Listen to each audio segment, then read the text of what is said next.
Hey everybody, John the Other here, obviously.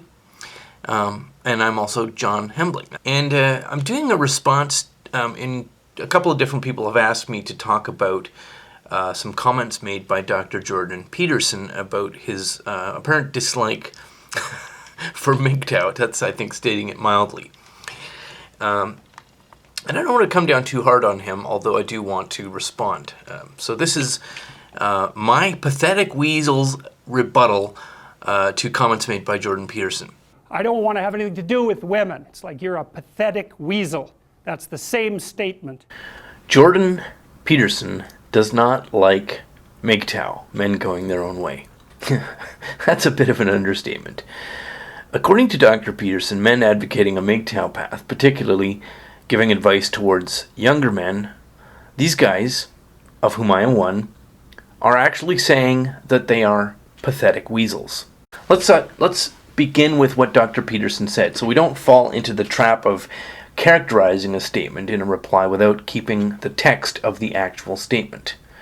Peterson, when he says all this stuff, he's in the middle of talking about the unknown being characterized mythologically as the female, so I will begin at that point in his statement. The negative feminine is the reason for witch hunts. It's the reason for, there's a whole group online called Men Going Their Own Way, MGTOW. That's a very interesting group to go study. There's lots of them. I don't know how many of them there are, and most of them are older. Many of them are men who've been through a particularly horrifying divorce for one reason or another, and they've had enough of women. So they tell the young men that they're teaching, never have a permanent relationship. Never share your territory with a woman. Never share your possessions. Make sure you never live together, and don't stay with one long enough to enter a common law relationship because you will be stripped of everything that you have. Well, that's a hell of a thing to be telling people, but what's happened is that the female has been manifested in their life only as the negative archetype, and they've got that confused with all women. And that's partly, you got to ask yourself, if you know the mythological stories, maybe if you made the right sacrifices, you wouldn't have so much trouble with women. It's a good question to ask yourself first. And I would also say, if you're a woman who has trouble with men, or you're a man who has trouble with women, it's not the women and it's not the men, it's you. Because the women are telling you what's wrong with you, and the men are telling you what's wrong with you. And if you don't listen, then it's you. It's either you or all men. Well, that's easy, it's all men. Well, that's certainly how it's played out in the world right now. It's like, no, it's not all men. You can be by definition. And it's not all women, that's for sure. I don't want to have anything to do with women. It's like you're a pathetic weasel. That's the same statement. This is all he said about MGTOW that I am responding to.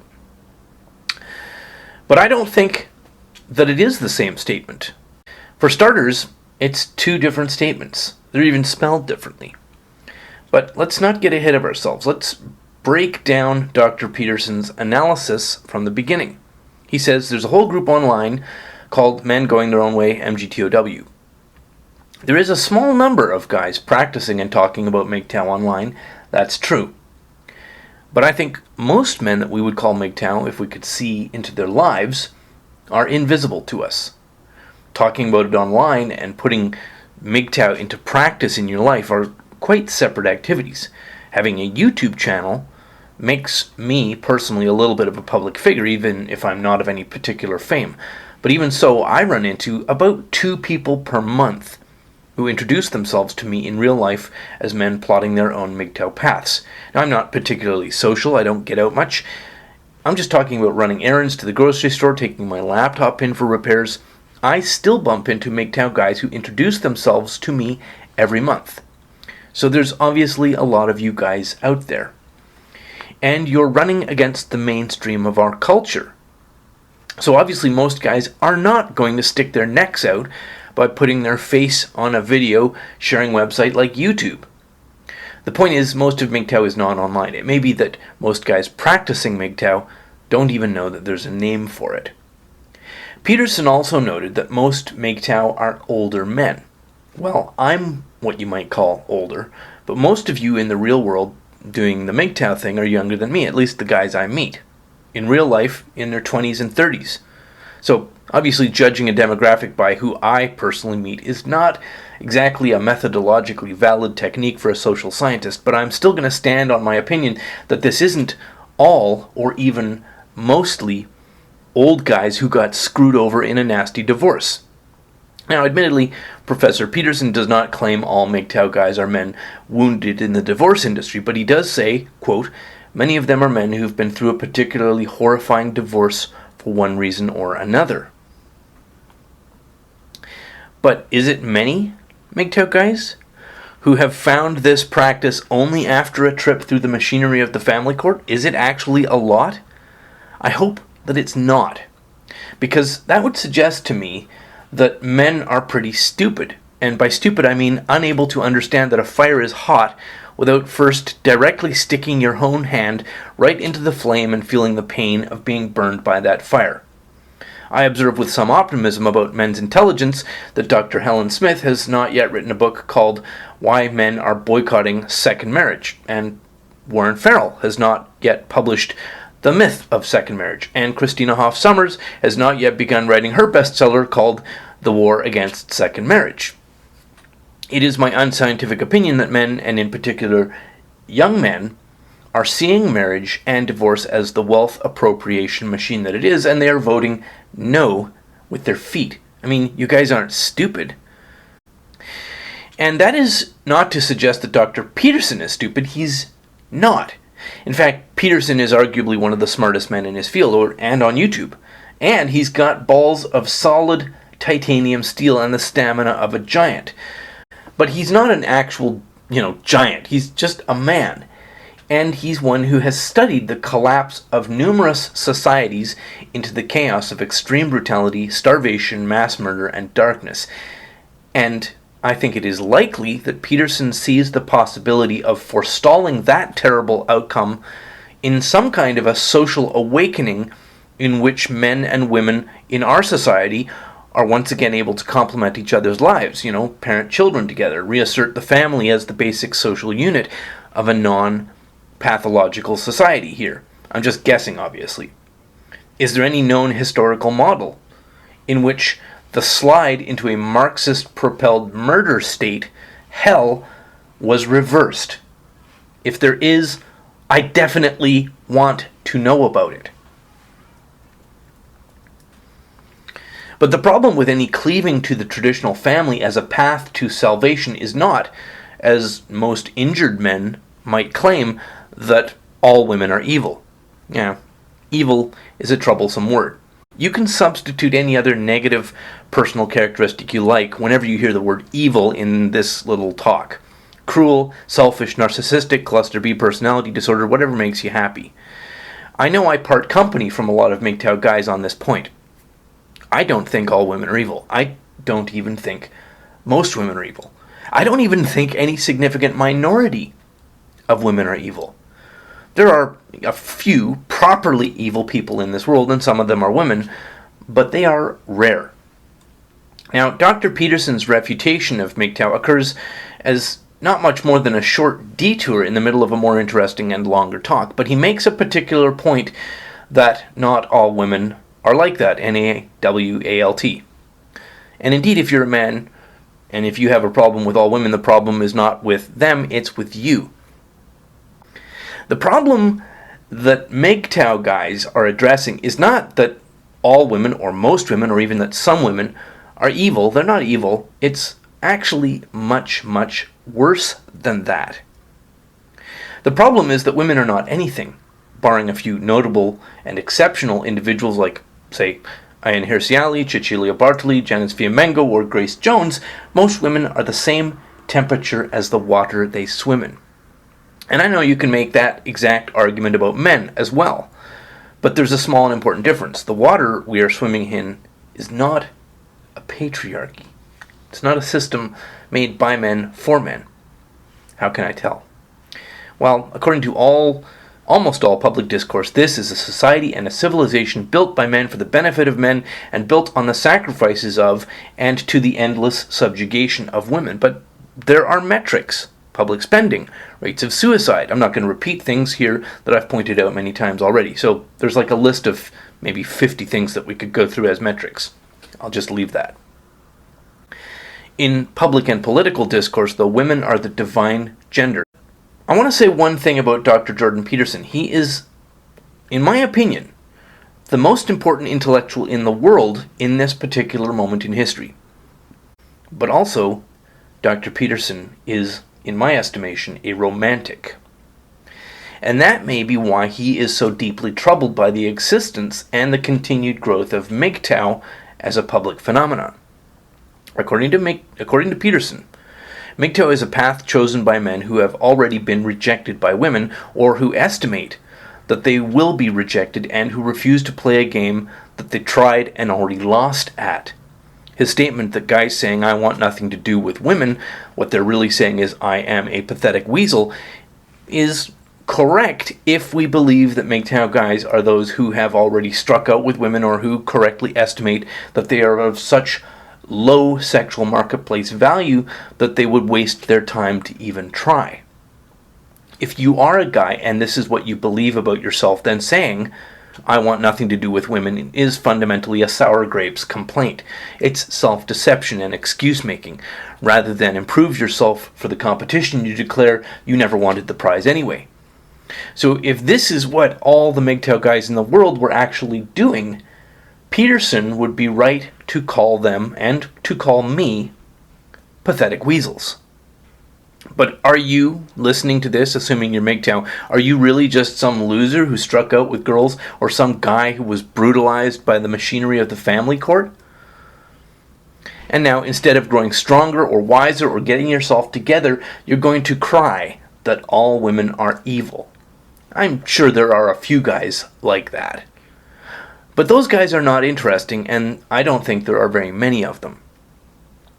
MGTOW, or even men going their own way, is actually not about women. Let me repeat that. MGTOW is not about women. Or if it is about women, it's not about them in isolation from the social conventions and the legal establishments of our culture and our government. MGTOW, made as a choice by individual men, is a response to the system, not to women. And let's say some MGTOW guys are older men who have been chewed up by the family court, or in some other way brutalized or injured at the behest of some woman they previously thought that they had a non-pathological relationship with. Some of you guys listening to this, maybe, you got chewed up. You might even have uploaded a video saying explicitly that all women are evil, or posted commentary to that effect on a blog somewhere. That viewpoint is, I guess, natural and understandable when your trauma is recent and raw, but it doesn't last unless you're not quite right in the head. And of course, as a man talking about MGTOW, you certainly have heard that not all women are like that offered to you as a rebuttal. It's so common we have an acronym for it. And it's such an annoying rebuttal, not because it's true, but because it's not relevant. MGTOW as a social phenomenon is not about women. It is about the system.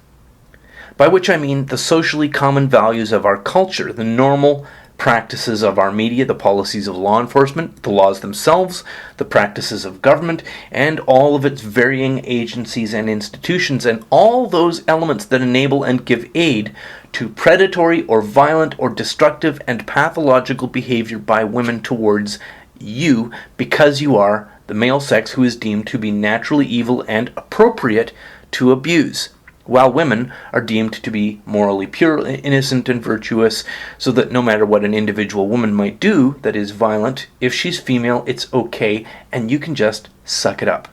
And of course not all women are like that. But just as some men are prone to exploit a system that gives them predatory advantage, some women will also take advantage.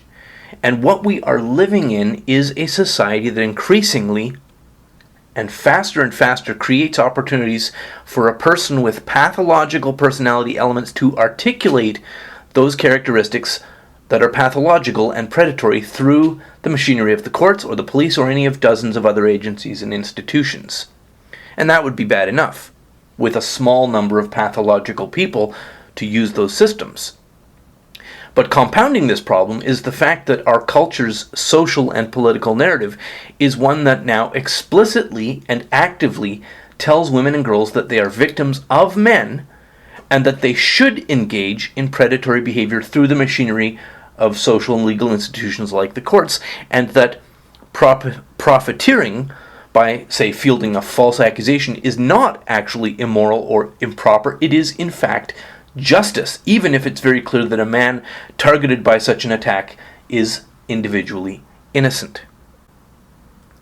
And victimhood for women, particularly if the perpetrator is male, is now a well-established path to increase your social standing if you're a woman.